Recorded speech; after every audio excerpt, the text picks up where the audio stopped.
I'm sorry, Theodore, but it is once again October time. Hello. She is staring at me. Anyway, let's do some problems, some homework problems, and see how they work and give some extra examples. We're going to start with number 1. Select all the following tables that could represent a linear function. What are some things that we're looking for if we are trying to represent a linear function? It's f of x equals b plus a constant slope times x. We're looking for some kind of constant increase. It actually doesn't matter where we start. The increase just has to be constant. So if we look over here, we're starting at 5. 5 later, we drop 20. 5 later, we drop 20 more. 5 later, we drop 20 more. Oh, we're dropping 20 every 5. Constant slope. Check, check. Starting at 5. 5 later, we grew by 25. 5 later, we grew by 75. 5 later, we grew by 125. The rate of change is not constant. Linear functions need constant rates of change. Not a linear function. Here, I don't know where we start. It doesn't really matter, actually. But at 5, we start at 22. 5 later, we grow by 20. 5 later, we grow by 40. 5 later, we go by 20 again. Well, it's almost a linear function. But growing by... Oh, it tricked me. Let's try this again. They tricked me. We're at 5, we're at 22. 5 later, we're 20 more. 10 later, we're 40. The 10 later, we're 40 means 5 later, we were probably 20. 5 later, 20. All right. We got it. Last but not least, we start at -3. 5 later, we grow by 15. 5 later, we grow by 15. 5 later, we grow by 15. Whew. I wouldn't want to get an example wrong on my... I make mistakes all the time. It's less common with pre-calculus, and then the higher and higher and higher we go in math, the more I'll make silly mistakes. Here we go. Nice. All right, let's look at question number 5 together. Last year, Pinwheel Industries introduced a new toy. A pinwheel toy. Oh, maybe not. $3,500 to develop this toy. It must be cool. And $40 to manufacture each toy. Okay, it's definitely cool. This is a crazy pinwheel, all right? Give a linear equation in the form C is mn plus b. So again, slightly different form than we used in the notes, but that's fine. C, this is number 5. C equals mn plus b. The pieces look a little different, but they're the same pieces, right? This is still going to be the fixed cost or the start. And this is still going to be the slope. This is just going to be the number of pinwheels. So it looks a little different, but it is the same. And C is the cost. The total cost C to produce n of these toys. Okay, well, we said the cost per each one is going to be 40. That's going to be our slope. Times the number plus the fixed cost, which is 3,500. Right? That's exactly what we kind of had here. Cost is the slope, just $40 for every one. So $40 times the number of pinwheels is going to be how much we have to pay to create that many pinwheels. Plus B, which is the fixed cost, we're always going to have to pay that 3,500 because we had to pay that to develop the toy. The total cost for 2950 toys, well, you could go through it in steps, say, okay, well, we had this part and then 40 times that, or you could do it in the formula version. Cost, and I'm using function notation here, not multiplication.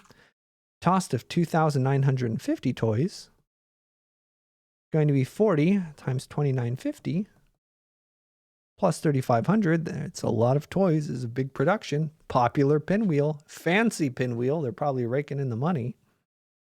And you can type this into a calculator. 4 times 2,950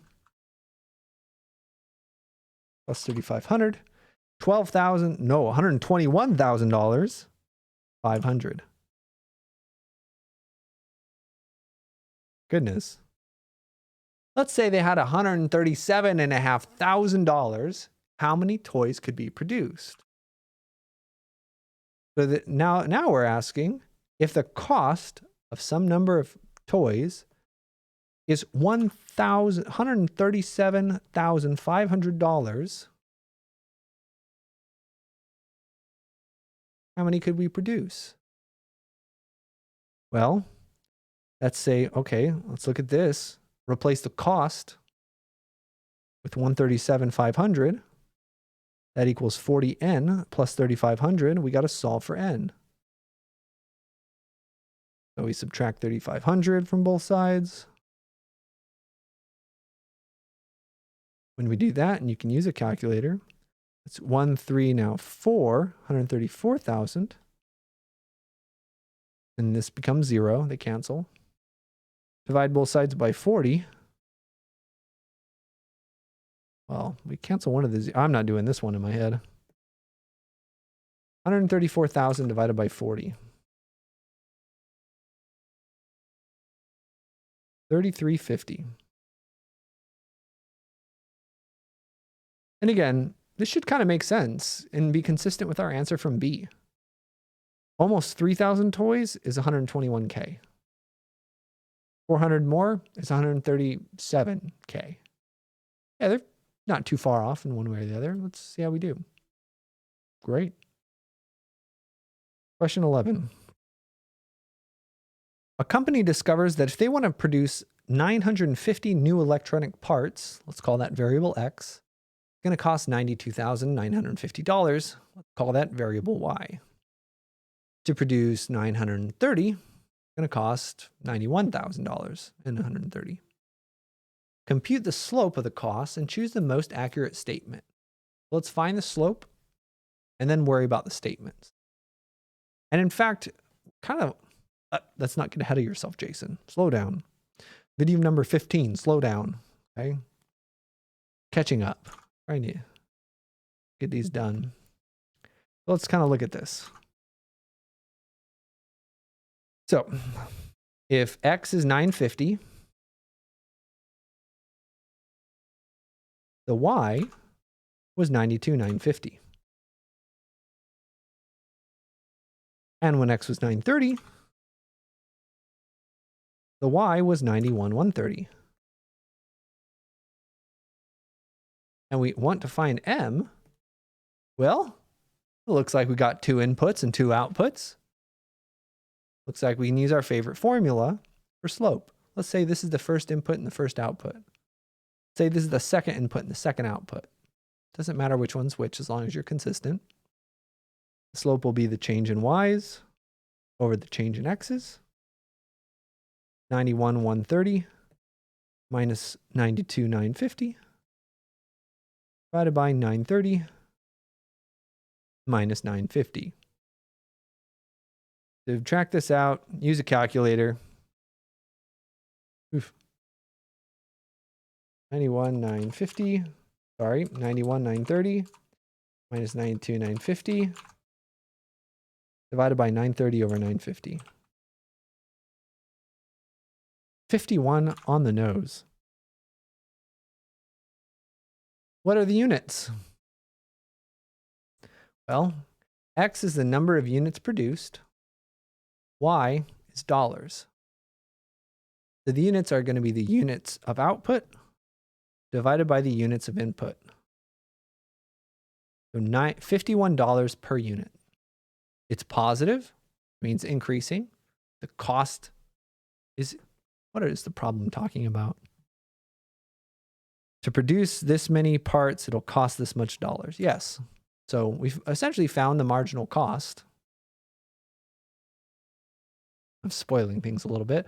We essentially found the marginal cost at this level of production, but it's an approximation. It's close. But anyway, roughly, are costs increasing or decreasing? Our slope is positive. Costs are going up, which makes sense. So costs are going up if we want to produce, but we already know it's only 1, 5, or 6. Oh. None of these numbers match. What did I do? 91,130. Oh, 91,130. Great. 91. What goes here? Great. Like I said, mistakes are going to happen. So that's what it tells us. Costs are increasing roughly. We didn't actually compute the marginal cost. We're kind of approximating it. Get more into the subtleties of that later, not now. But roughly costs are increasing because the slope is positive at that rate. That's why units are really helpful. Anytime you're finding a slope or a rate of change or some kind of application problem, you can have the units. It's very helpful for figuring out what's going on. We're talking about costs, and our rate of change is $91 per unit. Makes sense that that's how the cost is changing. Increasing because it's positive. Let me know if you have any questions on this homework assignment, and have a great, fantastic rest of your day or night.